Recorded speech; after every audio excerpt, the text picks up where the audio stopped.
गुरुर्ब्रह्मा गुरुर्विष्णु गुरुर्देवो महेश्वरा गुरुर्साक्षात् परम ब्रह्मा तस्मै श्री गुरुवे नमः। नीलाम्बुजश्यामलकोमलाङ्गं सीतासमारोपित्वामभागं पानो महाशायचारुचापं नमामि रामं रघुवंशनाथम्। त्वमेव माता च पिता त्वमेव बन्धु च सखा त्वमेव विद्या च द्वर्णं त्वमेव सर्वं मम देव। वासुदेवसुतं देवं कंसं चानुर्मर्दनं देवकी परमानन्दं कृष्ण वंदे जगद्धम।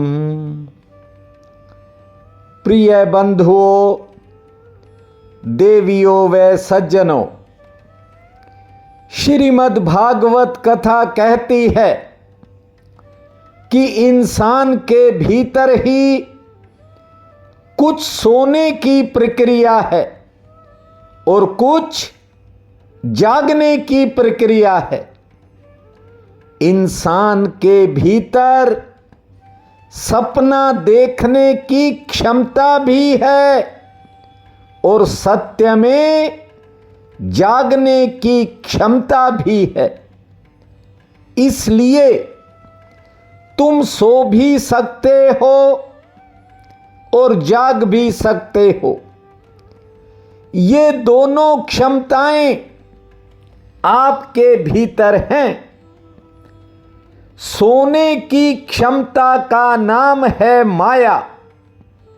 रात जब आप सपना देखते हो तो सपना देखने के लिए तुम्हें पहले सोना पड़ेगा। जागे जागे तो सपना देखा नहीं जा सकता। सपने के लिए सोना जरूरी है। माया का प्रभाव कुछ ऐसा है कि रुपए पैसे में ही अब लोगों को परमात्मा दिखाई पड़ता है। हड्डी मांस मज्जा में लोगों को सौंदर्य दिखाई पड़ता है। मनुष्य को भोजन में ही जीवन का सारा रस दिखाई पड़ता है। वस्त्रों में अर्थात कपड़ों में जिंदगी की सारी कला दिखाई पड़ती है। व्यक्ति को बेकार की चीजों में ही जीवन का सार दिखाई पड़ता है। कारण यह है कि व्यक्ति को सही सार का कुछ पता ही नहीं है। बस हर कोई इस संसार की झूठी माया में पूरी जिंदगी लिपटा रहता है। माया को अंग्रेजी भाषा में मैजिक कहते हैं। शास्त्रों में सांसारिक माया को वैष्णवी माया कहा गया है। योगी, ज्ञानी, ध्यानी, पंडित कोई इससे बच नहीं पाता। इसी माया के कारण इंसान के भीतर सपने गढ़ने की चमत्कारी क्षमता पैदा होती है। और कथा कहती है कि जैसे जैसे किसी के भीतर सजगता आती है वैसे वैसे ये माया तिरोहित होती चली जाती है।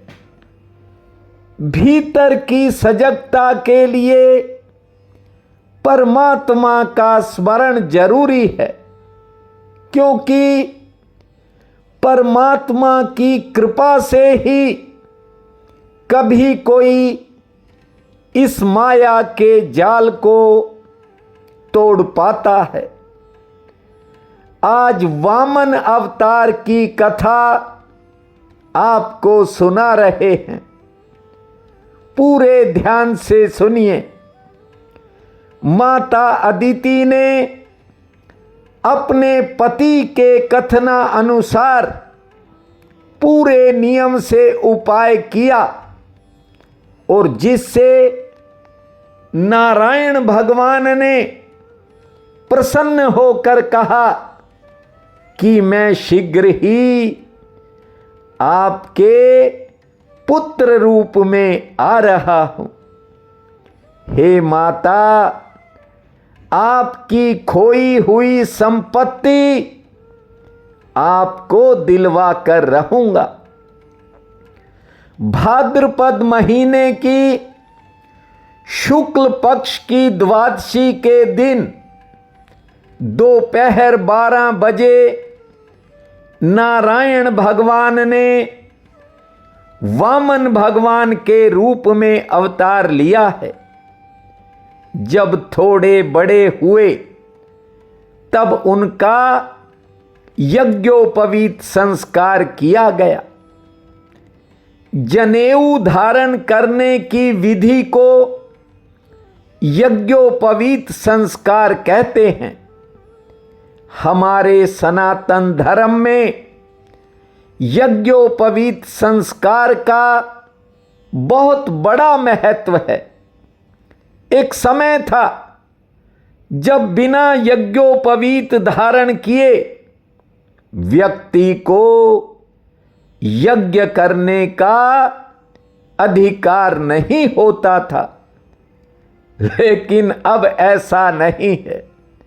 हर कोई आहुति दे रहा है। धीरे धीरे सब खत्म होता जा रहा है।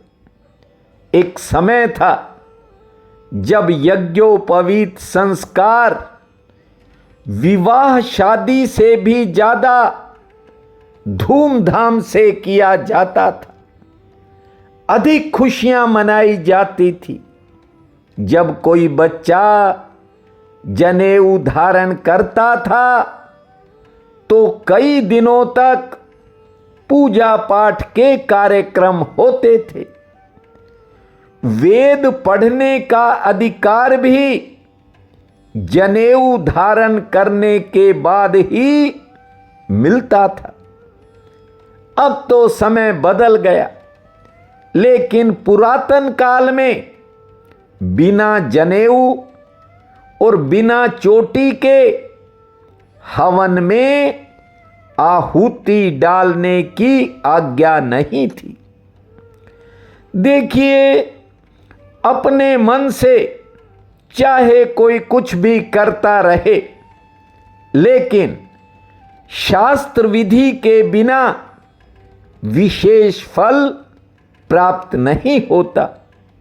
जानते हो, जनेऊ तो हर व्यक्ति के शरीर के भीतर छिपा हुआ है। इसलिए जनेऊ धारण करना शुभ माना गया है। वामन अवतार दिति के यहां हुआ। दिति माता इंद्र की माता हैं और कश्यप ऋषि की पत्नी हैं। इंद्र का सारा राज्य बलि के अधीन आ चुका था। वामन अवतार दिति को उसके पुत्र की खोई संपत्ति को वापिस दिलाने हेतु हुआ है। देखिए, जब वामन भगवान का यज्ञोपवीत संस्कार हुआ तो रस्म के अनुसार वामन भगवान ने खड़े होकर भिक्षा मांगी है। ये परंपरा है। जो जनेऊ धारण करता है उसे भिक्षा मांगनी पड़ती है। इस संस्कार में भिक्षा मांगने का एक विधान है। शास्त्र कहते हैं कि जनेऊ धारण करने वाले के भिक्षा पात्र में जो दिया जाता है उसका फल करोड़ों गुना होकर मिलता है। जब वामन भगवान का यज्ञोपवीत संस्कार हुआ तब सूर्य नारायण भगवान ने गायत्री सुनाई है। देवताओं के गुरु बृहस्पति जी ने जनेऊ पहनाया, पिता ने मेखला पहनाई और माता दिति ने कोपीन वस्त्र दिए। देवताओं ने छाता, पृथ्वी ने पादुकाएं, वरुण देवता ने कमंडल प्रदान किया और स्वयं कुबेर देवता ने वामन भगवान को भिक्षा पात्र ला कर दिया। जानते हो, जब वामन भगवान ने भिक्षा के लिए पहला कदम बढ़ाया तब स्वयं मां अन्नपूर्णा ने उनके भिक्षा पात्र में भिक्षा डाली है। सबने मिलकर वामन भगवान के भिक्षा पात्र में भिक्षा डाली। भागवत कथा में वामन भगवान के भिक्षा पात्र में वस्त्र, भोजन, छत्री, जूते, कमंडल, दक्षिणा का दान करने वालों को खोई संपत्ति वापिस मिल जाती है। इस दान का करोड़ों गुना फल प्राप्त होता है। भाद्रपद मास चल रहा है। इस महीने में ही वामन अवतार हुआ था। आप भी अपने सामर्थ्य के अनुसार दान देकर पुण्य कमा सकते हैं। श्री कृष्ण गोविंद हरे मुरारी, हे नाथ नारायण वासुदेवा। श्री कृष्ण गोविंद हरे मुरारी, हे नाथ नारायण वासुदेवा। हे नाथ नारायण वासुदेवा, हे नाथ नारायण वासुदेवा। श्री कृष्ण गोविंद हरे मुरारी, हे नाथ नारायण वासुदेवा। आज ये अवसर परमात्मा ने आपको दिया है। जानते हो, जिस समय वामन भगवान का यज्ञोपवीत संस्कार हुआ उसी समय राजा बलि एक यज्ञ कर रहा था। वामन भगवान अब राजा बलि के यहां भिक्षा लेने पहुंचे हैं। राजा बलि ने भगवान का बहुत आदर सत्कार किया। भगवान वामन ने राजा बलि को एक बहुत ही सुंदर कथा सुनाई।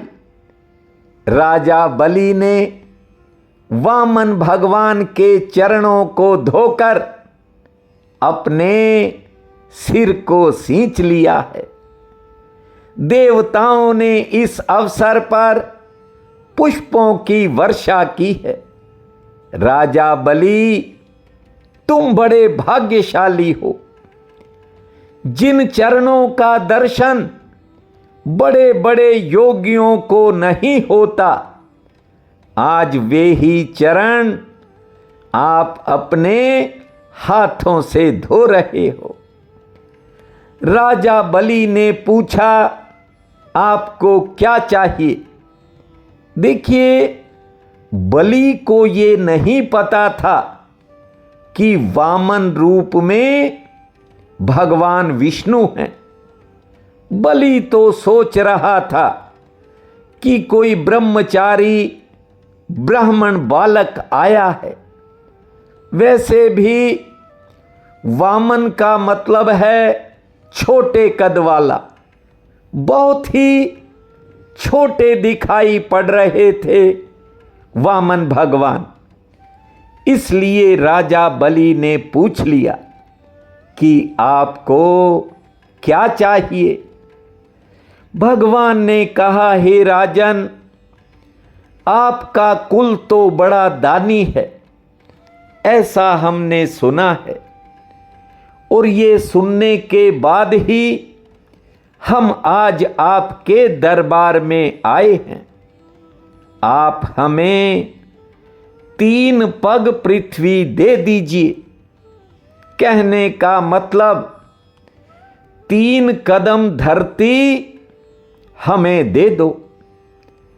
राजा बलि ने जब वामन भगवान की मांग को सुना तो बलि ठहाका मारकर हंसा और कहने लगा कि 3 पग पृथ्वी में प्रभु आपका क्या बनेगा? हे प्रभु, आप इतनी अच्छी कथा सुनाते हो, कोई राज्य मांग लो, कोई द्वीप मांग लो, ताकि हमेशा के लिए मांगना ही खत्म हो जाए और हमें ऐसी ही कथा सुनाते रहो।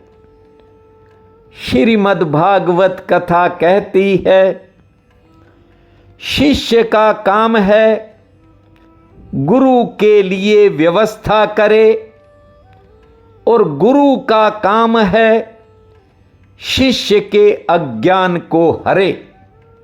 देखिए, पैसा धन बहुत लोगों के पास होता है, लेकिन देने का भाव किसी किसी में होता है। राजा बलि ने कहा, 3 पग पृथ्वी से क्या होगा? कुछ ऐसा मांग लो कि दोबारा मांगने की जरूरत ही ना पड़े। वामन भगवान ने कहा कि हम संतोषी ब्राह्मण हैं, हमें तो 3 कदम धरती ही दे दो। जब राजा बलि देने को तैयार हुए तो पास खड़े गुरु ने इशारे में कहा कि इदम विष्णु, ये विष्णु है। ये 3 पग के बहाने तेरे से तीनों लोक ले लेंगे और तेरे पल्ले कुछ नहीं रह जाएगा। अव्वल तो 2 ही पग में ये सब माप लेंगे, इसलिए कहता हूं कि मना ही कर दे। लेकिन राजा बलि ने कहा कि हे गुरुदेव, मैंने जीवन भर आपकी बात मानी है, लेकिन ये बात मैं आपकी नहीं मान सकता। एक बार मुख से निकल गया सो निकल गया। एक बार कह दिया कि दे दिया तो समझो दे दिया। मैं अपना पूरा जीवन दे दूंगा, लेकिन सत्य का साथ कभी नहीं छोड़ूंगा। जानते हो, बलि के गुरु शुक्राचार्य ने श्राप दे दिया कि तू लक्ष्मीहीन हो जाएगा, किंतु राजा बलि ने कहा कोई बात नहीं। ध्यान दीजिए बात की तरफ।